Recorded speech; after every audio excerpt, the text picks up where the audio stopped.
Donc voilà, j'aime commencer par travailler sur les hautes lumières pour gagner en plage dynamique. Ici on va dégager un peu le ciel, vous pouvez voir les détails qui apparaissent dans le ciel. Après on va travailler sur les ombres. Ici on n'est pas à contre-jour, du coup on peut les baisser, ça peut être intéressant pour gagner un peu en contraste. Après on va sur les noirs. Là je vais les lever un peu parce que j'aimerais une photo un peu plus flat avec un style un peu chill. Donc les blancs pareil, on va un peu les baisser. Et on va augmenter un tout petit peu la température de couleur pour que ce soit un peu jaune, pour donner un style un peu plus tranquille. Voilà, le contraste, on va le baisser pour pareil, pour donner une photo un peu tranquille, très flat. Ici, on va gagner un peu en clarté. Donc la clarté, c'est le détail un peu, c'est une sorte de contraste à plus petite échelle. Ça va donner une texture plus importante. On va augmenter la vibrance pour que les couleurs soient plus vibrantes, mais baisser la saturation pour donner un peu un style aussi plus flat. Alors les couleurs, on va travailler sur la luminance des couleurs. Moi je prends les couleurs une par une et j'essaie de voir si ça peut être bien. Ici le rouge n'est pas trop présent, un peu dans l'herbe, on va l'augmenter un tout petit peu pour que l'herbe paraisse plus éclairée. Le jaune, pareil dans les herbes, on peut augmenter un tout petit peu. Quant au vert, il est présent aussi dans les herbes, on va baisser un peu la luminance pour donner un peu plus de contraste dans l'herbe. Voilà, le bleu est pas trop présent, donc on peut le baisser un tout petit peu.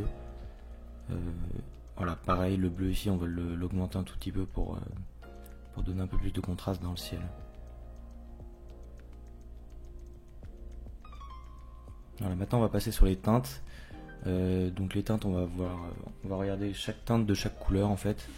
Et je pense que sur le jaune, ça va être très important au niveau de l'herbe. On va donner une teinte un peu rosée à l'herbe, qui va donner un style légèrement, hein, puis sur le jaune aussi un tout petit peu. Et le vert, on va augmenter un peu sa teinte vers le bleu. Comme ça donnera du contraste dans l'herbe.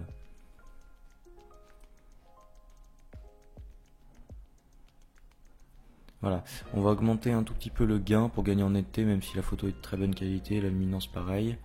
Voilà, donc on repart en haut. Ici on a le ciel qui est toujours un peu trop éclairé, du coup on va mettre un filtre gradué dans le ciel.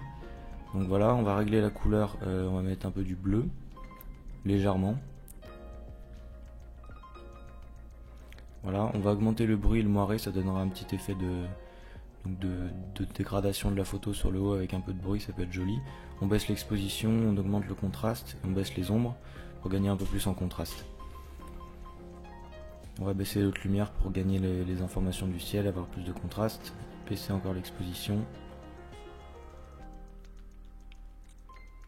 Au niveau de la teinte, on va la remettre à 0 et la température, on va baisser un peu vers le bleu.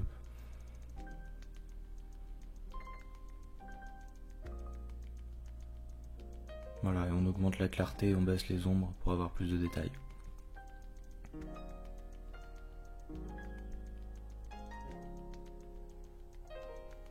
Alors on va rajouter un dernier filtre gradué en bas pour donner un peu une assise sur la photo.